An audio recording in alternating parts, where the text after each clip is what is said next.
Hi, Queer Vision Bristol. Thank you for inviting me to give an introduction and for being here to watch Disclosure. My name is Sam Fader. I'm the director of Disclosure. And, I made Disclosure because, like so many people of my generation, I grew up watching daytime talk shows of the 80s and 90s, like Phil Donahue, Jerry Springer, Oprah, some of these clips you'll see in the film. And one of the first images I saw of trans people were in those shows, and they were not flattering images. And also one of the images I first saw of a trans person in a movie was when I was 15, and that I remember very specifically, and that's left its mark on me to the present day. And that was Dill in The Crying Game, who you'll also see a clip in Disclosure. And The Crying Game was an incredibly beautiful and complicated movie, but there's a scene where Dill, a trans woman, disrobes in front of her boyfriend for the first time, and his reaction is quick and violent. He strikes her, and then he runs to the toilet to throw up in disgust. And I didn't have the language or understanding of my gender at the time, but I did know I did not want to be associated with someone whose body evoked vomiting. And it wasn't until I was nearly 30 years old, so 15 years after I saw that movie, that I actually met a trans person in real life. So for all this time, I was carrying around that image in my brain. And it's something I certainly think about when I have a romantic interest now, even as an adult, all these years later. Like, is my body going to make someone sick? And at the same time that I saw The Crying Game, I was taking photography class. And that was at the height of the AIDS crisis in the 90s. And I became politicized through AIDS activism and seeing how media shaped stigma around HIV/AIDS. And that's when I experienced the transformative potential of seeing yourself in the ways you want to exist in the world. And a few years later, I began making films about trans people. And, there's a line in Disclosure by Yancey Ford that you'll see towards the end of the film. He's quoting Marianne Wright Edelman, and he says, "Children can't be what they can't see." And then he says, "It's not just about children, it's about all of us. Like, we can't be in a better society until we see ourselves. We can't be a better society until we see a better society. And I can't be in the world until I see I am in the world." And so these were ideas that had really been resonating with me as a maker, as a person. And then in June 9th, 2014, I saw Laverne Cox on the cover of Time magazine. And she was the first openly trans woman to be on the cover. She wore this beautiful blue dress. She's looking defiantly down at the camera. The framing is really empowered. And the text on the cover read "The Transgender Tipping Point." And I was so keenly aware that at the moment that that story hit the newsstands, trans people had barely been acknowledged by the mainstream, let alone celebrated. So it was in this moment when so many of my feelings and thoughts about visibility, about being trans, about film and TV converged, and I knew I had to make Disclosure. I was excited that Laverne was on the cover. We all need to be seen. But then I became very concerned because the trans people that I knew in the world were not at a tipping point. Like, trans people were and continue to be disproportionately unemployed. At least in the US, trans people are 4 or 3 times more likely to be unemployed compared to the national average, 4 times if you're a trans person of color.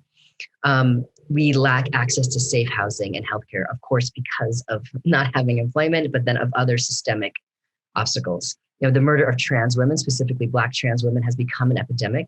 The rate of suicide among trans men has continued to surge. So while I was excited about what Laverne would bring to the public conversation, I was also really concerned because we know whenever a marginalized community gets mainstream attention, backlash ensues. So when you know that what the public knows about trans people has been so distorted by the media, there's going to be problems when suddenly the mainstream is shining a light on trans people. So I really wanted to understand why the mainstream was declaring a change for a community it had so little connection to. And what I wanted to wrap my mind around this paradox of the celebratory increase of trans visibility along with the increase of social and legislative violence. So I thought creating a history of that representation from the perspective of that unique moment that we were living in could start to provide the context I was looking for. And so knowing that this was going to be a film that documented a history that had never been documented before, that would be telling a story on a community that has such little voice, I really wanted to commit to a very specific process. The commitments I made to making the film included that only trans people would be featured in the interviews, right? And they would be creative consultants. and they would be paid for their time. That is something I deeply believe needs to happen in all documentary films. So that's a conversation I have as often as I can.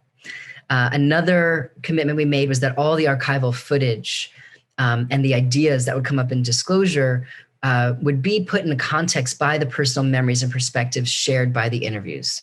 So we wouldn't, all of the interviews would propel the information that you would then see. It was really important that the nexus, the groundedness of the film be within personal anecdotes that were from the memories and perspectives of trans people. And that led to the third commitment, was that instead of a chronological history, the structure would follow people's memories as they wrestle with the past. And that was essential for many reasons, but I thought it would be a really great way to reach the audience on an emotional way, rather than this sort of intellectual, let's look at film history, let's talk about these issues, let's look at the analysis and critique. While that is so much of what we see in disclosure, I thought it was really important that if we're learning through memory, that's how we make friends, right? That's how we build community. We share stories, but we don't share stories from like birth to the present. We share them as they come up in an organic way. And I thought that would be a way that the audience would start to feel that they know these 30 trans people that they're seeing over the next 90 minutes, was through memories that go to the future, are in the present, and then they revisit the past in the same way that our stories do when we're just getting to know each other.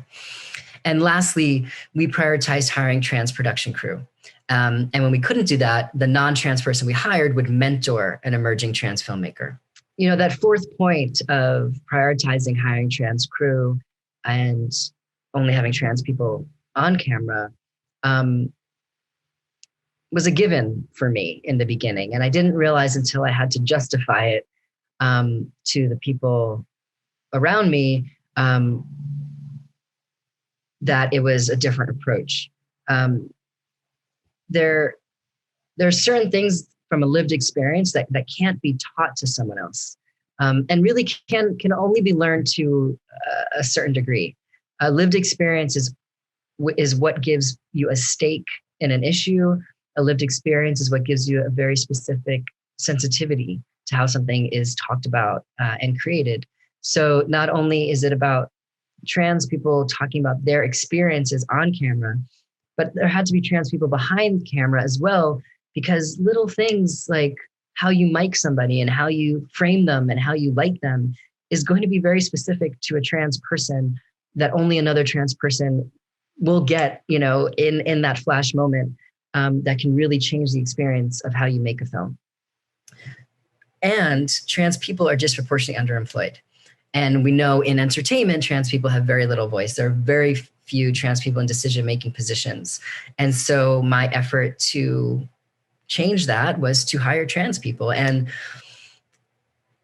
it wasn't easy. It was certainly not easy. There is not a plethora of trans people with the experience that we need to make work at this level. And so I spent many, many months talking to many people across the country and hired people from across the country.